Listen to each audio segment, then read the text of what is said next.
Bueno, como ustedes saben, el día de ayer el presidente Paz y su gabinete hemos presentado el decreto de emergencia económica que tiene que ver con la necesidad de sanar la economía. Nosotros hemos recibido una economía devastada, absolutamente destruida por 20 años de malgasto, 20 años de despilfarro, 20 años de una gestión económica que lo único que han hecho es beneficiar a pequeños grupos. Primero Evo Morales con su grupo y luego usarse con la transformación de la subvención en un negocio familiar. La subvención se había vuelto un punto de corrupción que terminó siendo un negocio de unos pocos. Esta situación no se podía mantener, es nuestra responsabilidad avanzar hacia la estabilización de la economía, con la estabilización abrir y facilitar la recuperación de nuestra economía. Hemos terminado nosotros una gestión económica con la salida de Luis absolutamente devastadora, pero al mismo tiempo irresponsable, en el sentido que no se tomaron las medidas en el momento que se tuvieron que tomar. Esa culpa, lamentablemente, pues hoy día genera a las familias bolivianas un momento de vulnerabilidad. Somos absolutamente conscientes de eso, somos absolutamente conscientes de la magnitud de las medidas que hemos tomado, y por eso el decreto que se ha presentado, que hoy día ya está disponible en la Gaceta, no solamente se centra en la estabilización del precio de los combustibles, sino que tiene una serie de medidas que fortalecen y facilitan el desarrollo del aparato productivo y de la vida del boliviano en general. Abrimos la posibilidad de que los capitales de los bolivianos que salieron del país buscando mejores condiciones vuelvan al país y vuelvan a invertir. Permitimos también un régimen de producción de inversiones, hay que volver a hacer atractivo al país para la generación de empleo. Tenemos absolutamente claro que el sistema impositivo que enfrentaban los profesionales independientes, muchos de ellos ustedes, se había vuelto extractivo de los recursos, dejaron de aceptar que las facturas de muchos productos del colegio de los hijos. Hoy día eso se elimina, los profesionales independientes, los ofertantes independientes pueden presentar cualquier factura para descargarse el IVA. También hemos establecido mejoras a los programas sociales para proteger a los zonas vulnerables, la renta de unidad para aquellos que cobraban 350 bolivianos por mes, ahora pasa a 500, el bono con ciclo punto para la gestión 2026 pasa de 200 a 300 bolivianos, y también establecemos una transferencia a las familias que tienen algún grado, a las personas que tienen algún grado de discapacidad visual o de otro tipo, o que están, por ejemplo, en el programa Plan Sube, con 3 transferencias de 150 bolivianos mensuales durante el 2026. Esto obviamente apunta a facilitar el desarrollo del aparato productivo, apunta a racionalizar también la presencia del gobierno en la economía. Limitamos el silencio administrativo positivo, eso quiere decir que hoy día si ustedes presentan un trámite y la burocracia o la corrupción dilata su trámite, a los 30 días ustedes tienen ese silencio positivo administrativo, que significa que tienen la habilitación, el permiso, la licencia que están pidiendo. No es un hecho menor, estamos haciendo una cultura completa del poder del Estado sobre la gente, sobre el ciudadano común que es preso de esta burocracia y de este estado trágico. Por otro lado, también congelamos la masa salarial del gobierno. Y esto tiene que ver con una señal de responsabilidad y también de coherencia con lo que estamos haciendo. No podemos luchar con 40 años de despilfarro continuando con el gasto. Nosotros para el año que viene congelamos toda la masa salarial, pero esto sí es importante. También permitimos el incremento del salario mínimo nacional a 2.300 bolivianos, que esa será la base sobre la cual muchos trabajadores independientes o contratistas van a poder negociar sus salarios. Aquí es algo bien importante. Nosotros entendemos que las unidades productivas, las pymes, las pequeñas empresas hoy tienen poder, pero también la familia. La señora que hoy día cuida a los hijos en la casa de otra persona, el camionero, el chofer que es asalariado, que no es dueño del vehículo que maneja, esa persona negocia su salario en base al salario mínimo nacional, y en los últimos 18 meses hemos tenido un proceso inflacionario que ha sido brutal para las familias. No podemos olvidarnos de ellas, no podemos avanzar y reconstruir la economía si dejamos a vivir atrás. Así que ese salario mínimo se determina para todo el 2026, y esto también tiene que quedar muy claro. Se ordena la economía, no vamos a seguir estos estas formas del pasado en las que en cualquier momento, cuando le daba la gana a un político, cuando le convenía, que subía el salario, que bajaba alguna cosa, que cambiara alguna ley. Hoy empezamos en 2026 con un salario mínimo de 3.300 bolivianos para que las empresas, los empleadores, los pequeños emprendimientos tengan absolutamente claro qué tienen que hacer. Pero también se permite la libre negociación de salarios para el resto de la masa salarial de trabajadores y empresarios. Nadie mejor que ellos sabe cuál es la situación de su emprendimiento y de su empresa. Por lo tanto, ahora ellos recobran esta posibilidad que está constituida en la ley del trabajo, pero también en los acuerdos internacionales con la OIT. Y finalmente, con esto le doy caso al ministro de Carlos para que les explique el tema de los nuevos precios y todo lo que tiene que ver con el cambio significativo de la estructura de precios y de la nueva trayectoria agrícola.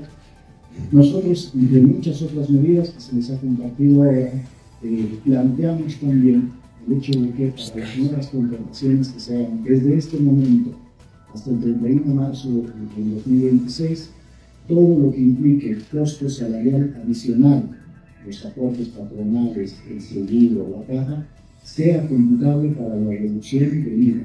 Es decir, un empleador va a poder contratar a un trabajador nuevo y el costo adicional, el costo laboral que representa esta contratación, le sirve como crédito fiscal.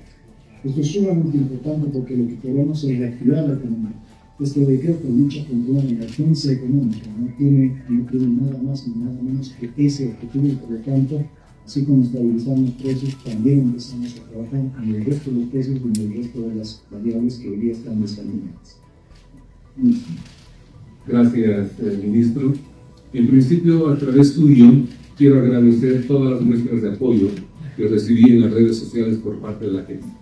Y quiero decir con esto, que la gente estaba consciente de que el subsidio es una enfermedad y que era necesario solucionar de la forma más rápida y responsable posible.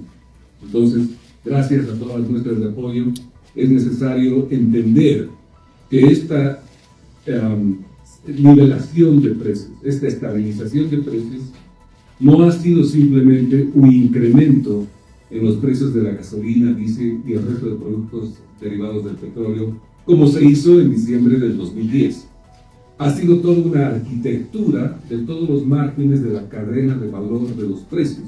Es decir, se sube el precio de referencia, se sube el margen de refinería, el margen de transporte por poliductos, margen de transporte diferente, la tasa del impuesto especial a los hidrocarburos y derivados, margen mayorista, minorista. ¿Y por qué esto es importante?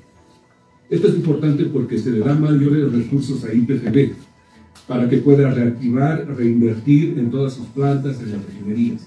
Se prepara la llegada del crudo para procesar este petróleo en el país e incrementar la capacidad de refinación, que en este momento está al 30%, hasta el 90%. Y así se sube el Producto Interno Bruto a nivel industrial.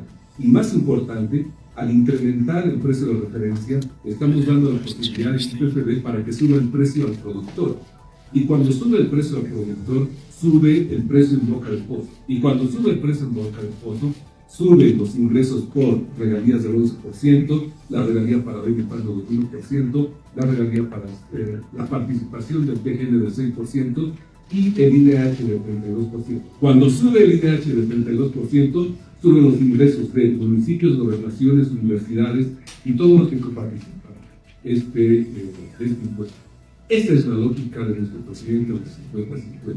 No como se hizo en diciembre del 2010, cuando simplemente se incrementó la tasa del impuesto, se creaba un fondo y todos aquellos alineados con el gobierno recibían la cuota parte de este fondo. No, ahora incrementamos a todos para que suban los presupuestos de gobernaciones, de municipios, de universidades.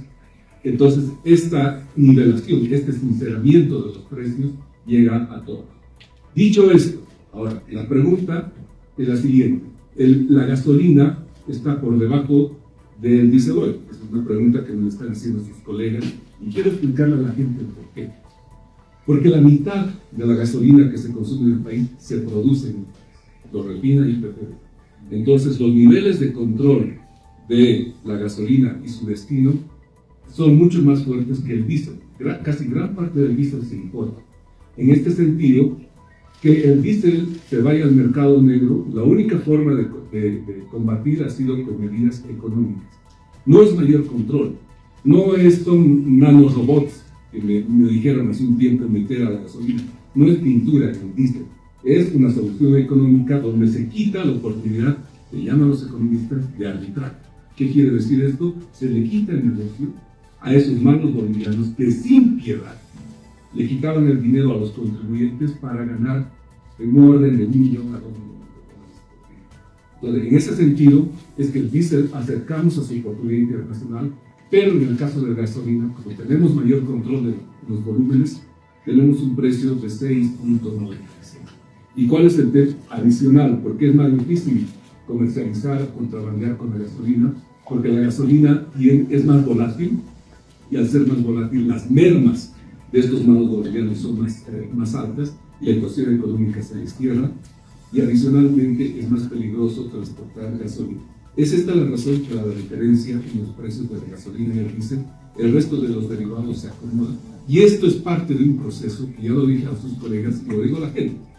Es necesario traspasar al sector privado la distribución de gasolina y diésel al sector privado el próximo año. ¿Esto quiere decir que YPFB sale de la ecuación? No. YPFB también puede tener sus bloques de acuerdo a la producción que tenga YPFB, pero se llamarán empresas de categoría internacional para asignar esta suerte de bloques mayoristas y así tener estabilidad en el suministro de gasolina y diésel los próximos 5 años. Y esto me da paso a los cuatro pilares de la reforma del sector energético. ¿Cuáles son estos pilares? Una nueva ley de hidrocarburos, una nueva ley de electricidad, una nueva ley de energías verdes y una nueva ley de litio. Estos pilares, estos 4 pilares, estas 4 leyes, lo que intentan es introducir al sector privado nacional e internacional dentro de la cadena de valor de estos energéticos. Entonces, el espíritu, la modificación, el sinceramiento de estos precios, la estabilización de estos precios, no simplemente ha sido un incremento de los precios como se hizo en 2010, ha sido y es parte de un plan que tenemos de mediano, de corto, mediano y largo plazo. Con el afán, ¿cuál es el afán? Que en 2028, 2030, logremos revertir la tendencia decreciente en la producción de petróleo, gas natural y logremos el abastecimiento del mercado.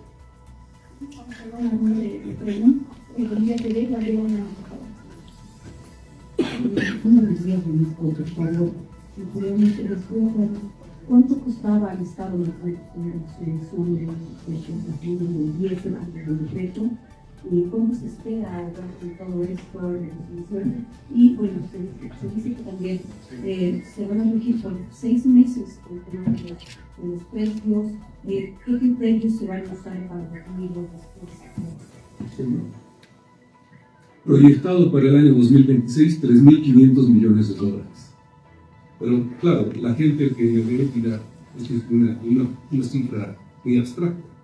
Para ponerlo en cifras más concretas, son como 3 a 4 teleféricos. Eso es lo que se dice.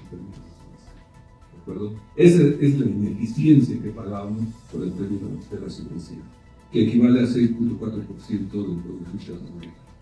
Ahora, lo que intentamos es todo ese ahorro, ¿no es cierto?, volcarlo a inversión más productiva, a disminuir el déficit fiscal y con esto lograr el levantamiento de la economía.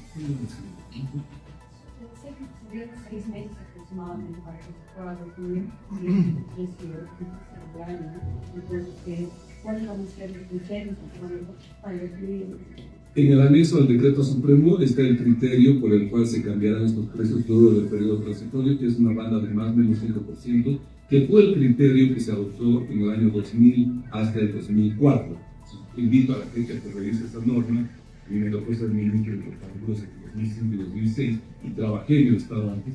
Entonces la idea es que si el precio internacional pasa por encima o por debajo de esa banda, se ajuste el precio doméstico, pero eso luego del periodo transitorio. Lo repito, luego del periodo transitorio que está establecido en el decreto supremo. Hay una complementación adicional.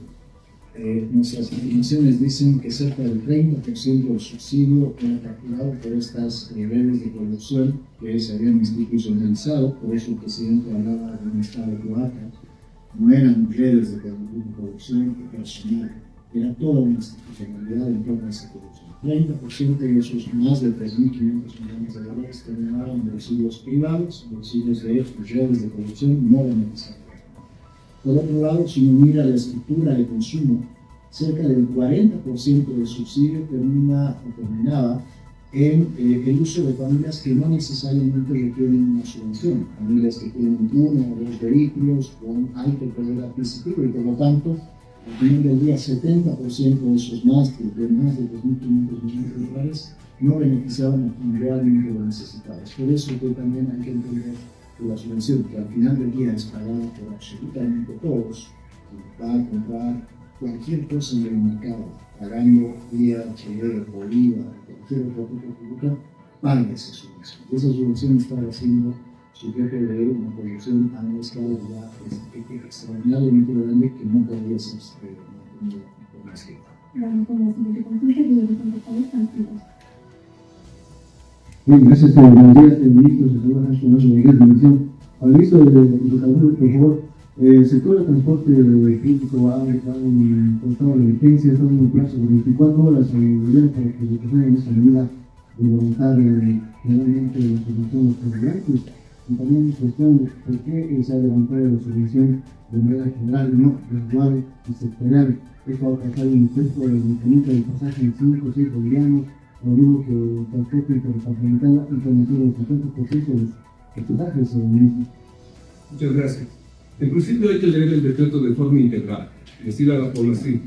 El decreto no solamente significa una estabilización de precios, también implica una disminución en los aranceles para los otros componentes de costos del sector transporte. Si revisamos el decreto, está una caída en los aranceles de las llantas, de las baterías.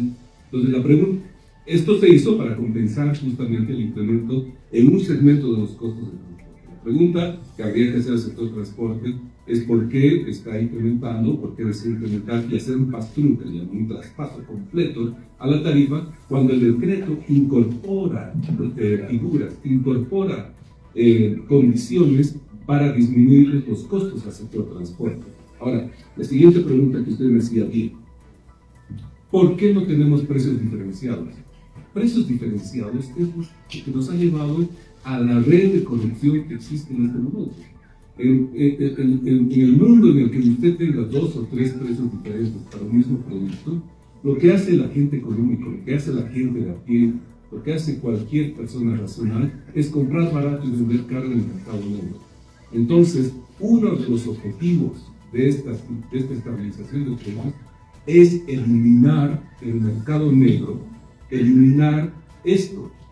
Por cada día que pasa, hoy el Estado boliviano, el contribuyente, se ahorró $10 millones por el subsidio. Entonces la pregunta es, ¿no podríamos estar contentos con un ahorro diario de $10 millones? Porque 10 por 350, justamente son casi los 3.5 billones que estamos hablando. Entonces, se establecen las mesas de diálogo. Ya estamos activando las mesas de diálogo con el sector de transporte, porque es necesario ordenar el mercado. Es necesario ordenar los precios, y ese es el objetivo. A ver, aquí un tema adicional. Este no es un momento para continuar las viejas prácticas del pasado, donde unos pocos vivos se aprovechan para enriquecerse. Este es un momento en el que hay que defender la economía de la gente. Como bien ha explicado el ministro, el decreto se ha construido también pensando en la estructura de costo del transporte, no solamente el transporte urbano, sino también del interdepartamental y del transporte pesado. Se está eliminando, se está extensionando el gravamen arancelario a las llantas, a los repuestos, a los aceites, a otros tipos de lubricantes, motores, etcétera, etcétera. Es decir, toda la línea de costos que enfrentan el sector transporte a la hora de determinar sus precios está recibiendo una reducción significativa en esos costos. A esto hay que sumarle la estabilidad que se ha logrado en el caso del tipo de cambio. Y por lo tanto, ahí no hay ningún motivo, ninguna razón válida para incrementar los precios del transporte público en el ámbito urbano y en el ámbito departamental e interdepartamental.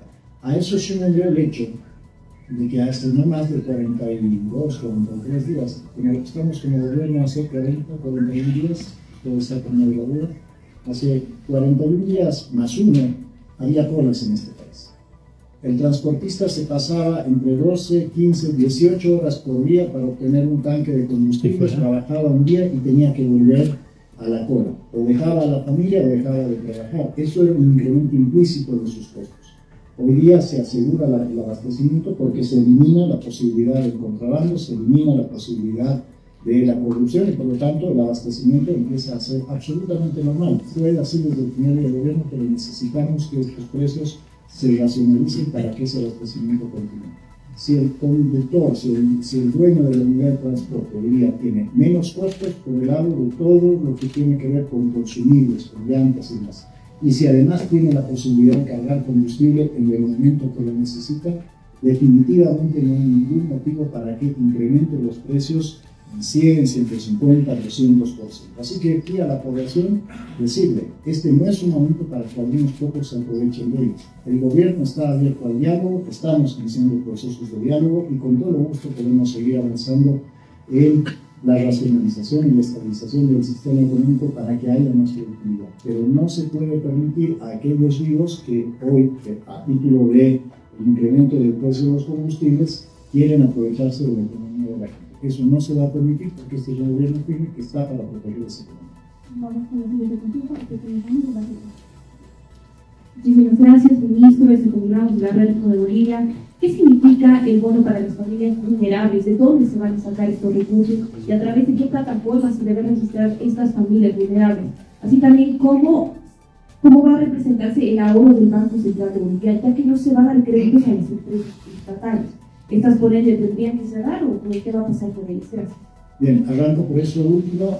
Estamos también poniendo en el decreto, y te agradezco la pregunta porque es otra cosa más que queremos señalizar.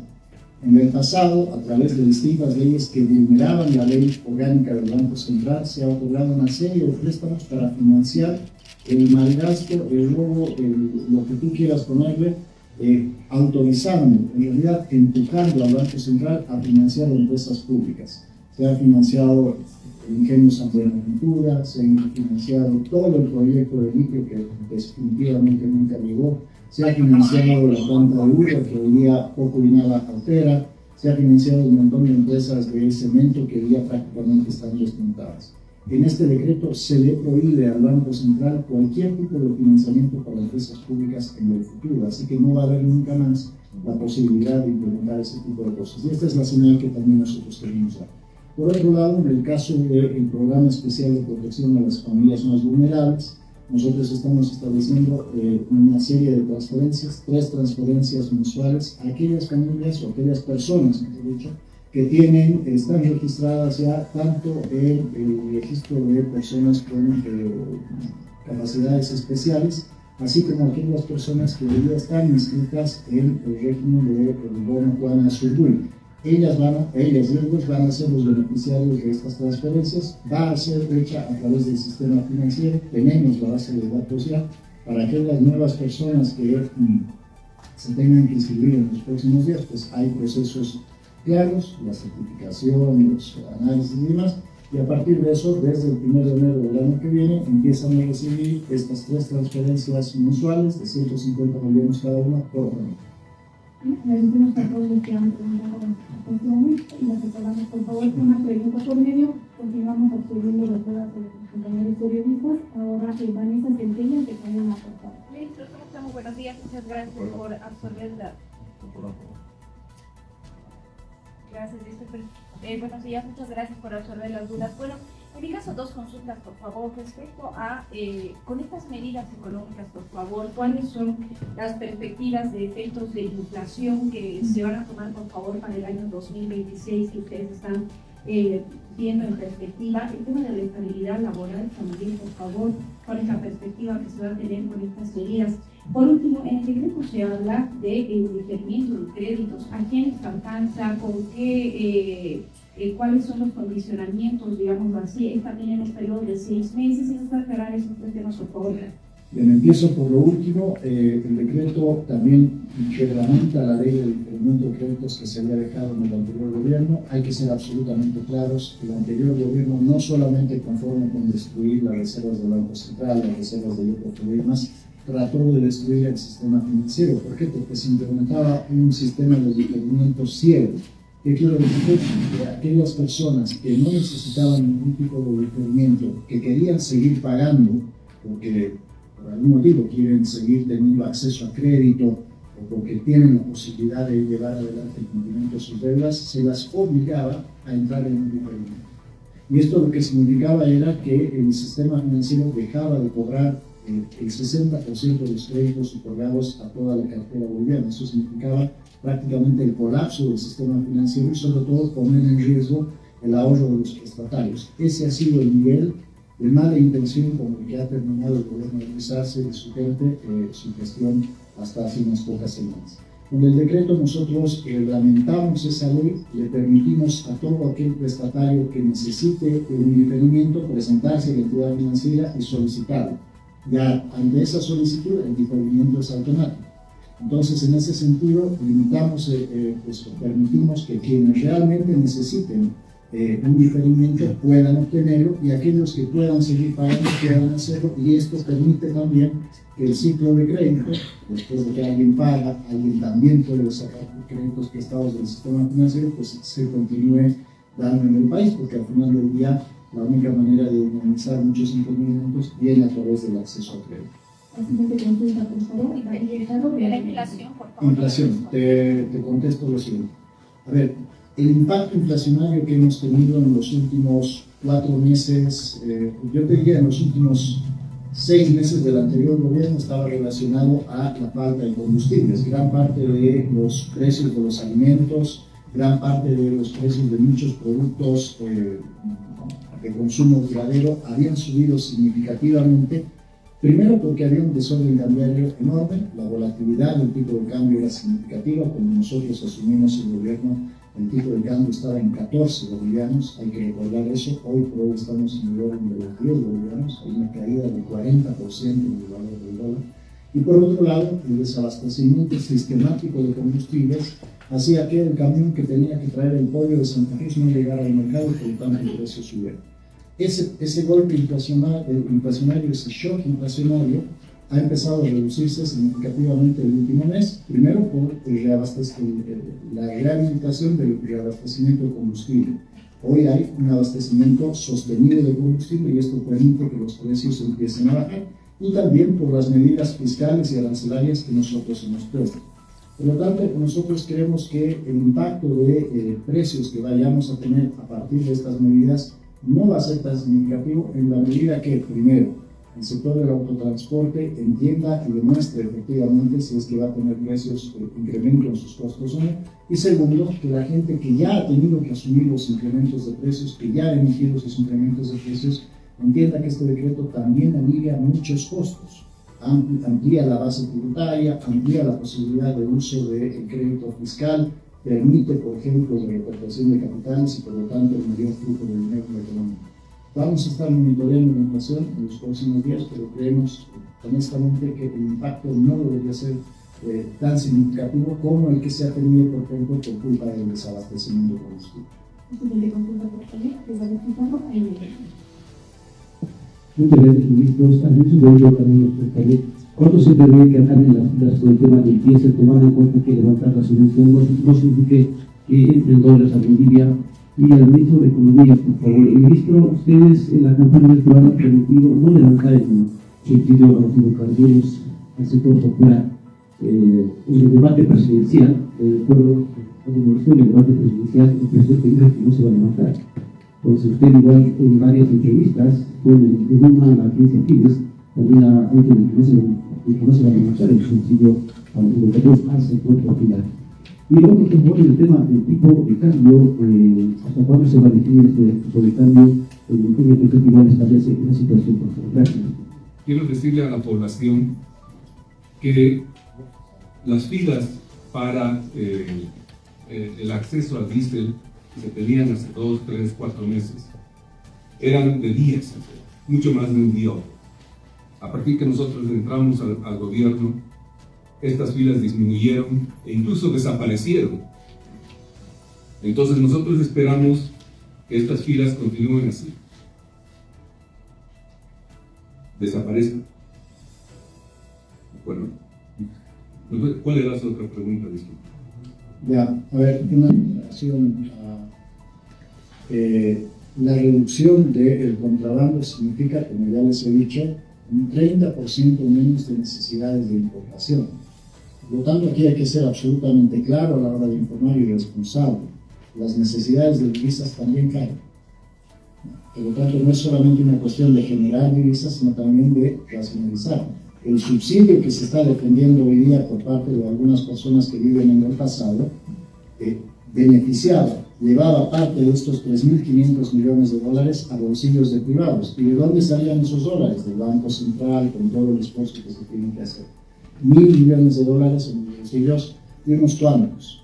Es por eso que también los dólares empezaron a faltar, porque parte del subsidio terminaba en contrabando y obviamente alguien se llevaba el combustible afuera para obtener dólares y créanme, no los traía al país, se los llevaban afuera. Entonces, esa reducción en la necesidad de combustibles, fruto de la transparencia en el mercado, permite que las cuentas también en el Banco Central, también en la balanza de pagos, empiecen a estabilizarse más rápidamente. Respecto al tipo de cambio, en el decreto ponemos los lineamientos para un nuevo régimen cambiario. Este régimen cambiario que tuvimos en los últimos 14, 15 años, con un tipo de cambio fijo, lo único que terminó resultando es en el agotamiento de las reservas del Banco Central, por lo tanto es necesario reordenar eso también. De nuevo, recalco, el decreto que nosotros estamos poniendo aquí marcará la línea rectora de la economía en los próximos 2, 3, 4 o quizás más años. Esa es la intención con este decreto, ordenar la economía, ordenar los precios, ordenar el sistema productivo. No tiene que ver solamente con el hecho puntual del precio de los combustibles. Y en los próximos días, meses y semanas ustedes se van a dar cuenta. Respecto a la promesa que tú señalas, creo que o se ha malinterpretado o hay que revisar mejor.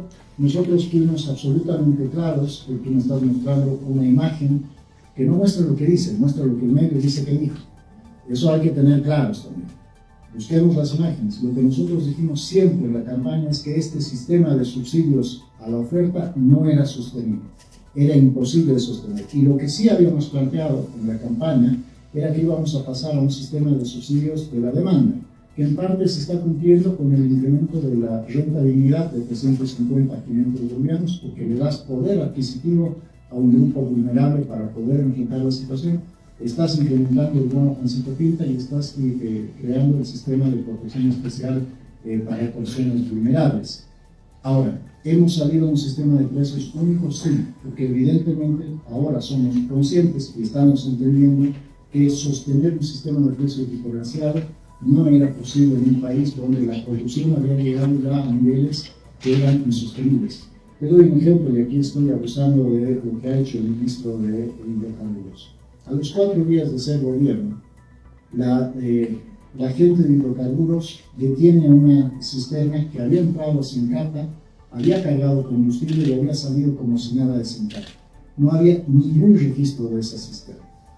O sea, había cisternas fantasmas que podían entrar y salir a Sincata sin ningún registro, pasando por controles de ANH, de YPFB, de la propia policía. O sea, no era solamente un funcionario, era una colusión de muchos funcionarios. Entonces, mantener los precios diferenciados lo único que hace es alargar la avenida en 4 días. A la gente de la parte social, de nuevo, lo que estamos haciendo es generar una red de protección y también estamos aliviando las cargas para que definitivamente ellos puedan avanzar hacia adelante. El incremento del salario mínimo tiene que ver con eso. Todos ustedes saben, yo lo sé, ustedes lo saben, que el trabajador del día a día negocia su salario, a veces ni siquiera se cumple porque este país es altamente informal, pero negocia su salario en base a una referencia. Y esa referencia era la del salario mínimo. No podemos dejar esa referencia sin tocar. Hay que darle algún espacio de negociación a ese trabajador de la clase popular que todos los días negocia su salario, porque a veces van al día, para poder llevar comida y recursos a la casa. Así que, evidentemente, este decreto tiene un impacto muy grande en el tema de los precios, pero definitivamente tiene una parte social que nosotros estamos cubriendo.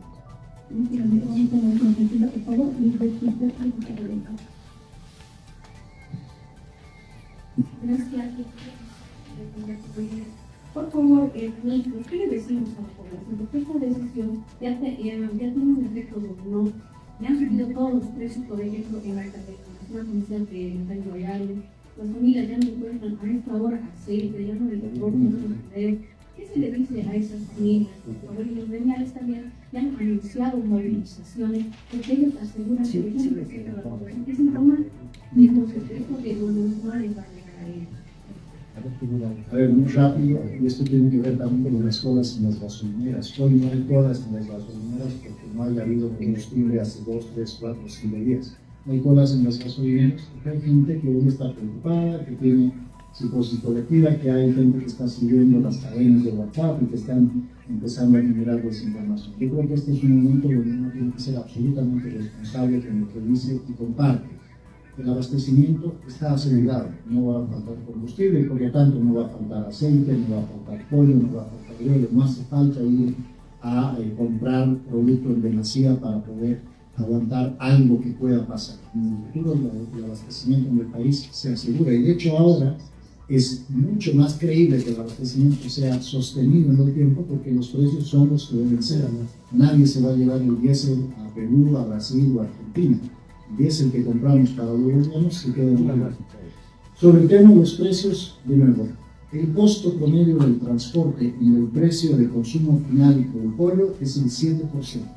El flete que se cobra para que el pollo llegue desde Santa Cruz o desde Cochabamba a La Paz es el 7% del total del precio que la gente paga.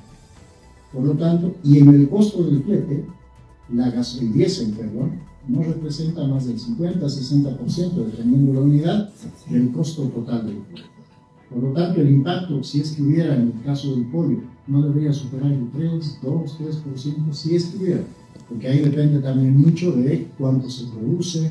En el caso de las empresas que hoy día producen pollo, pueden descargar todas las facturas que tienen para mitigar el impacto del IVA, pueden contratar gente y pueden descargar el costo laboral de esa nueva contratación contra sus impuestos, pueden ir a un régimen de alivio tributario. Hemos eliminado todas las multas y sanciones de las deudas tributarias hasta antes del 31 de octubre del 2025. Eso significa un perdonazo tributario. Pueden traer recursos que hayan sacado del exterior en el pasado por miedo, por desconfianza, por cualquier motivo, sin pagar impuestos. Es decir, toda la serie de ayudas que se le está dando al aparato productivo, a la familia productiva, tendría que mitigar significativamente ese impacto del 7% del costo del transporte en el precio del pollo. Así que, de nuevo, este es un momento de responsabilidad. Hoy día el precio está subiendo porque la demanda está subiendo. La gente está yendo a comprar, en vez de 1 litro de aceite, está comprando 2, 3, 4. Entendemos la preocupación, pero también queremos recordarle que este tipo de episodios ya han pasado en Bolivia en el pasado. Hemos vivido este tipo de cosas. Recuerden ustedes que hay gente muy joven, que también hay algunos centenares como yo, que saben cómo suceden estas cosas. Los primeros días la gente está asustada, ahora más todavía con redes sociales y demás, y con mucha gente que hoy día está dispuesta a jorobar, en este caso yo soy de la Gran Recuperación, a jorobar la economía de la gente. Eso no hay que caer en eso. Necesitas 1 litro de aceite, compra 1 litro de aceite, no entres en el juego de la especulación. Si compras 2 o 3, te van a subir el precio.